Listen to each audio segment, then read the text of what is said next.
Test, test, test, test, test. Test, test, test, test, test, test. Hello. Hello. Hello. Hello. Hello. Hello. Hello. Hello. Hello and welcome to the game review. Today, I'll be taking you through a game that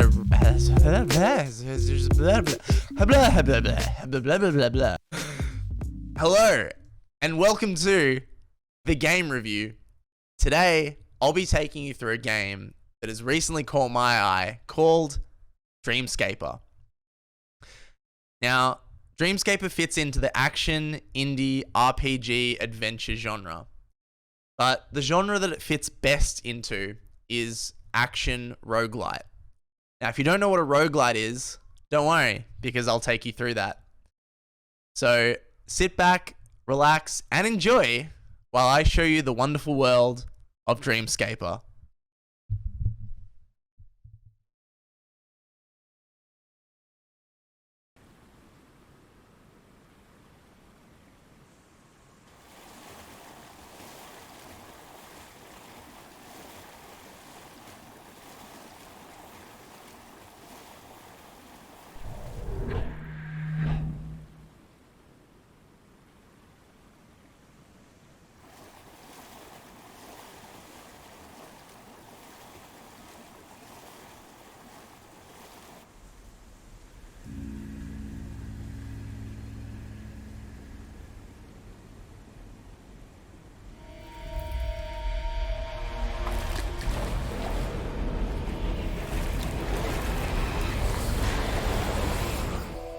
Dreamscaper was created by Afterburner Studios, game developers who left their game development jobs to start their own independent studio. You can always tell when a game has been made out of love, and I cannot appreciate enough what the developers created here. This to me is what the game industry has been founded on, sharing experience and creativity as a form of art and enjoyment. So what is Dreamscaper? Well, for the story part of it, I really am not sure. It seems like you're a young girl who is having a somewhat troubled life, experiencing scary dreams, and then years later being forced into a new life as her family moves to a new city, which is quite a scary thing. Only to then find that these dreams are still a part of her life, and what she has to come to terms with growing up. Beyond the story, the first thing that I noticed was the art style overall. And oh boy, do I love how this game looks. A real quick mention will have to be for the music track of this game. Right off the bat, the audio-visual elements of the game are just so on point and really engages you with wonder and intrigue and just what this game has in store. So, with the intro out of the way, let's get into the game. Before we get into the mechanics of the game, let me quickly explain and bring you guys up to speed on what we're dealing with here, alright? So what is a roguelike? Roguelikes are a subgenre of role-playing game characterized by a dungeon crawl through procedurally generated levels, grid-based movement, and most importantly, permadeath. Yep, that's right. When you die, you start all over again. But unlike a roguelike, this game is a roguelite. The key difference being that in a roguelite, when you die, you still have some form of progression outside of the dungeon you are playing in. Meaning that each time you play, you'll reset when you die, but gradually keep growing stronger. This is called meta progression. Keeping up? Good! As you can see on the screen, I was busy learning the combat mechanics of the game. So far, we have a baseball bat, and I'm swinging it around like a madman. We then learned that timing your attacks will deal extra damage, and that also we have an attack to break enemies who are guarding. Pretty cool, right? The game then introduces you to a number of different things, like a ranged attack, a dodge mechanic, blocking with a shield, and then a special ability. the coolest thing is that you can also slow down time itself.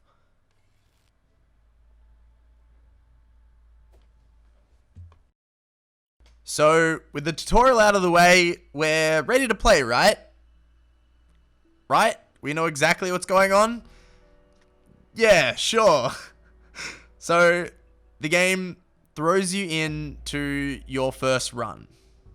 The start of your Dreamscaper journey.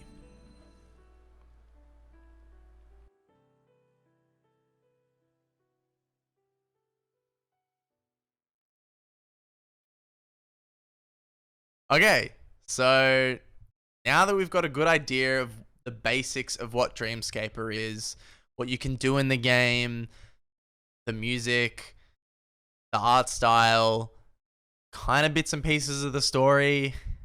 When I was first playing it, I was relatively confused as to what was going on. And only now that I understand the game can I really appreciate it. I did find myself playing the game in about 2-hour increments when I first started playing it because it was a lot to take in. There's so many different mechanics, and as you'll see coming up, there's so many different gadgets and weapons and things that are in Dreamscape. But the more that I played the game, the more that I enjoyed it. So if you're someone who kind of likes to pick up a game, put it down, come back to it a bit later, then this game could be for you. It's a game that you can kind of go at your own pace and enjoy it however you want, because it's not really tied to any distinct storyline or forced narrative. It's just kind of is what it is, and I think that's really cool. Dreamscaper is definitely a challenging game. It really did kick my ass quite a number of times, and it really challenged me to beat the final boss, and which I did, but it just took a lot of deaths to get there. But that's kind of to be expected for a roguelite. It really pushed me to experience all that it had to offer, and at the end of it, I'm really glad I did, because it was a very rewarding experience to just see how deep the game really goes. And for those people who are a perfectionist or a completionist, there was so much more endgame content that I could unlock and that I could explore even past completing the game. So I thought that was also really cool. But here's a montage of basically the highlights of my playthrough and all of the stuff that I tested out and combined together, and hopefully you'll get an understanding for what the bulk of this game is.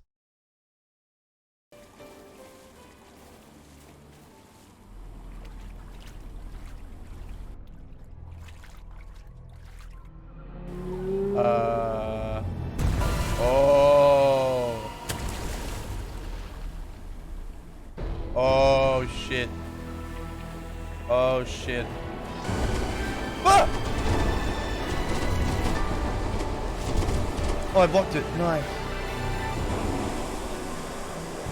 What is this? Oh.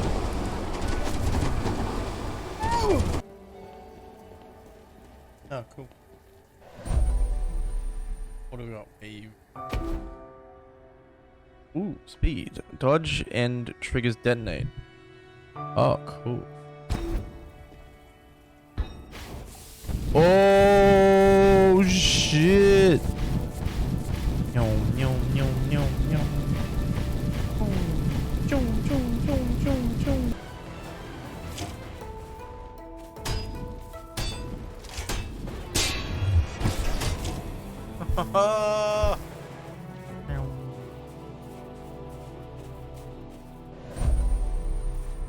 Optics here.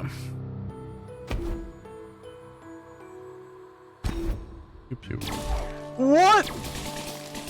Are you fucking shitting me? You're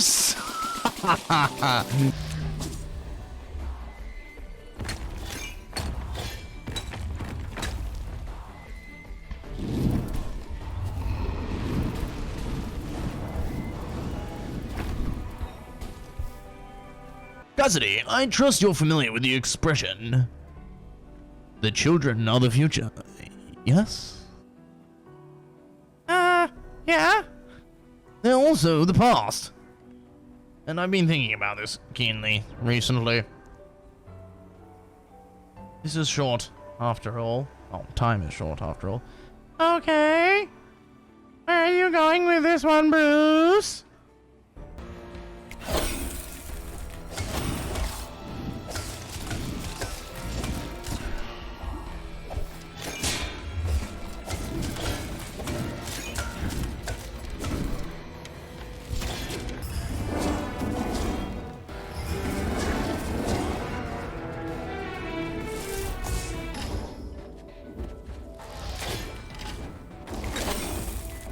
Whoa!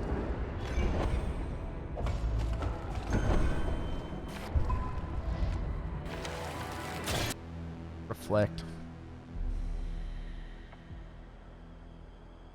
Oh no, I have to find myself.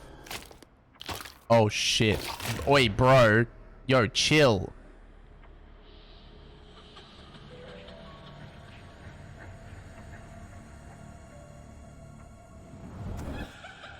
Oh, fuck.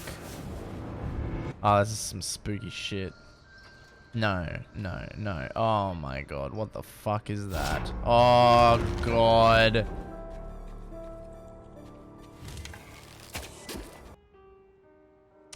I said to them, Felix, you're a truly skilled researcher, but you're a terrible writer.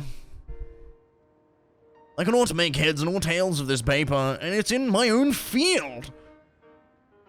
It's little wonder academia is so frightfully inaccessible. If you cannot express your findings in a manner that I can explain to my 8-year-old niece, you need to shape up.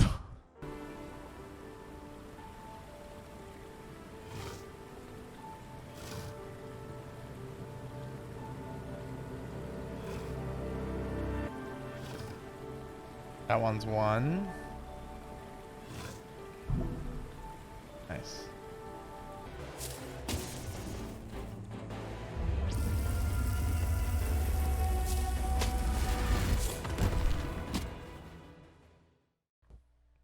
Now that you have a feel for the game, I'll end by showing you bits and pieces from outside of the Dreamscape, the roguelite part of the game, where you take the resources you find during a run and upgrade certain things in Cassidy's town. There are points of interest such as the cafe, a record shop, and even a park to meditate at. All of these places serve as a way to make Cassidy stronger and continue the storyline, which, I will be honest, didn't make too much sense at times as there was so much to keep track of. Maybe the faceless relationships meant that I couldn't connect. Regardless, these relationships serve as bonuses that can empower your playthrough. The story I followed the most was Bruce. Bruce's relationship gave me more critical damage, so I focused on that the most, which fit my tons of damage playstyle. There are plenty of things to upgrade, such as unlocking new weapons and abilities, adding on bonuses to your character such as more health or lucid, a longer parry window, an extra companion to fight, and even more damage to bosses. These upgrades even extend to finding more loot in game, spawning challenge rooms, or gaining more resources per run. This game really adapts to the playstyle you want because there are so many options and paths to choose from. Finally, it is up to you on how you build Cassidy. You can go in getting a random loadout each time, or you can pick and choose and learn to master a specific loadout. The possibilities and combinations you can create was the most impressive thing about this game. How they included a scythe, or that you can destroy your worst nightmares with a literal umbrella. The way that elemental damage played on each other and caused extreme damage. This game has a lot to offer, and I'm so glad that I got to experience the best of it. With that being said, I'll see you in the Dreamscape for the next run.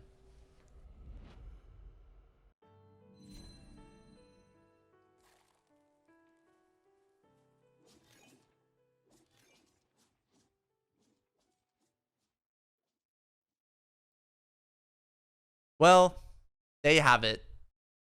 There's my review of Dreamscaper.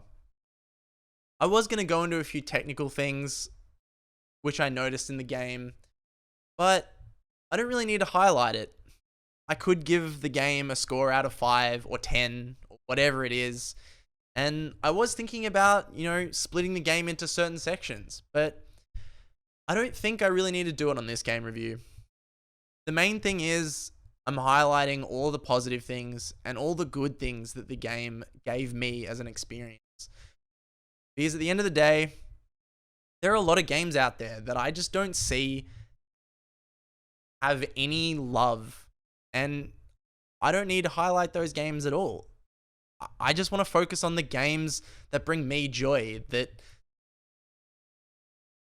make me remember why I play video games. And I love sharing that with you guys. So, to the developers, thank you so much for creating such a great and wonderful game that has given me such a good experience that I'll remember. And to everyone else, give it a try.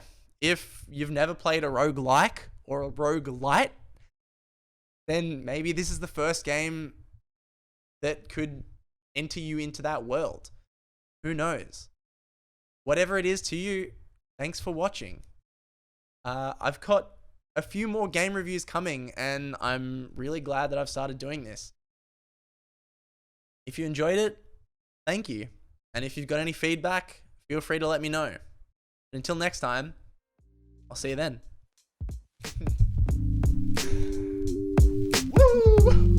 Woo!